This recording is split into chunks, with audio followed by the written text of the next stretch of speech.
भारत में गरीबी को समझने और उसके उन्मूलन के लिए सरकार ने समय समय पर कई महत्वपूर्ण समितियों और आयोगों का गठन किया है। इन निकायों ने गरीबी को मापने, परिभाषित करने और इसके कारणों का विश्लेषण करने के लिए विभिन्न पद्धतियों और सिफारिशों को प्रस्तुत किया है। दादाभाई नौरोजी 1901। दादाभाई नौरोजी, जिन्हें grand old man of India कहा जाता है, ने अपनी पुस्तक poverty and un British rule in India में पहली बार गरीबी का आकलन किया। उन्होंने जेल में कैदियों के भोजन और अन्य खर्चों के आधार पर एक काल्पनिक जेल की गरीबी रेखा, जेल पॉवर्टी लाइन की गणना की। उन्होंने भारत से ब्रिटेन में धन के निकास, ड्रेन ऑफ वेल्थ के सिद्धांत को भी उजागर किया, जिसे गरीबी का एक प्रमुख कारण माना गया। योजना आयोग की कार्यदल 1962। स्वतंत्रता के बाद भारत सरकार ने गरीबी के मुद्दे पर गंभीरता से ध्यान देना शुरू किया। 1962 में योजना आयोग ने गरीबी रेखा का निर्धारण करने के लिए एक कार्यदल का गठन किया। इस कार्यदल ने ग्रामीण क्षेत्रों के लिए 20 रुपये और शहरी क्षेत्रों के लिए 25 रुपये प्रति व्यक्ति प्रति माह का खर्च निर्धारित किया। ये गरीबी रेखा न्यूनतम पोषण आवश्यकताओं 2250 कैलोरी पर आधारित थी। वीएम दांडेकर और नीलकांत रथ 1971, ये दो अर्थशास्त्री थे जिन्होंने भारत में गरीबी पर एक महत्वपूर्ण अध्ययन किया। उन्होंने गरीबी को मापने के लिए कैलोरी सेवन को मुख्य आधार बनाया। उन्होंने पाया कि भारत की लगभग 40% ग्रामीण आबादी अपनी न्यूनतम कैलोरी आवश्यकताओं को पूरा नहीं कर पा रही थी। उनकी रिपोर्ट ने भारत में गरीबी के आंकड़ों पर एक नई बहस शुरू की। अलग समिति 1979। प्रोफेसर वाई के अलग की अध्यक्षता में इस समिति का गठन हुआ। इस समिति ने कैलोरी आवश्यकताओं के आधार पर ग्रामीण और शहरी क्षेत्रों के लिए गरीबी रेखा को अलग अलग परिभाषित किया। ग्रामीण क्षेत्र, प्रति व्यक्ति प्रतिदिन 2400 कैलोरी की आवश्यकता।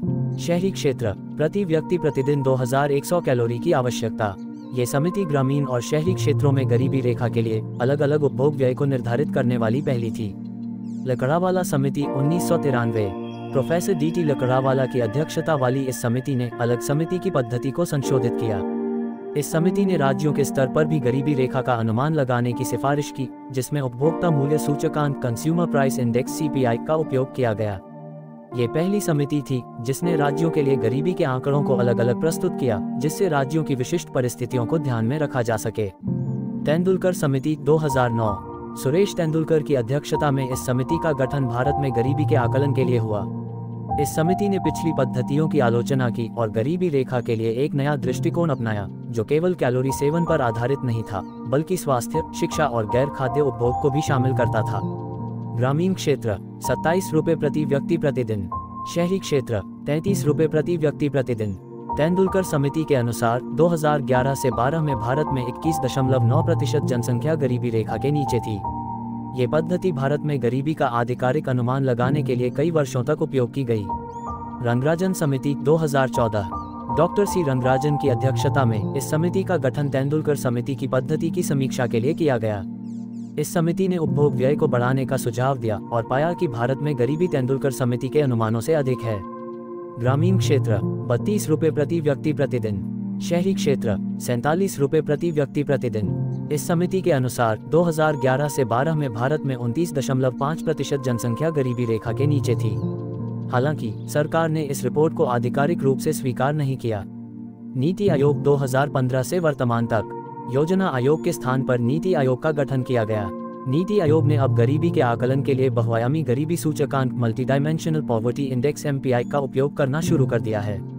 ये सूचकांक आय या उपभोग के अलावा स्वास्थ्य, शिक्षा और जीवन स्तर जैसे कारकों पर भी विचार करता है। नीति आयोग की 2023 की रिपोर्ट के अनुसार 2015 से 16 से 2019 से 21 के बीच भारत में 13.5 करोड़ लोग बहुआयामी गरीबी से बाहर आए हैं। ये दर्शाता है कि गरीबी को केवल आर्थिक संदर्भ में नहीं, बल्कि सामाजिक और विकासात्मक संदर्भ में भी देखा जा रहा है।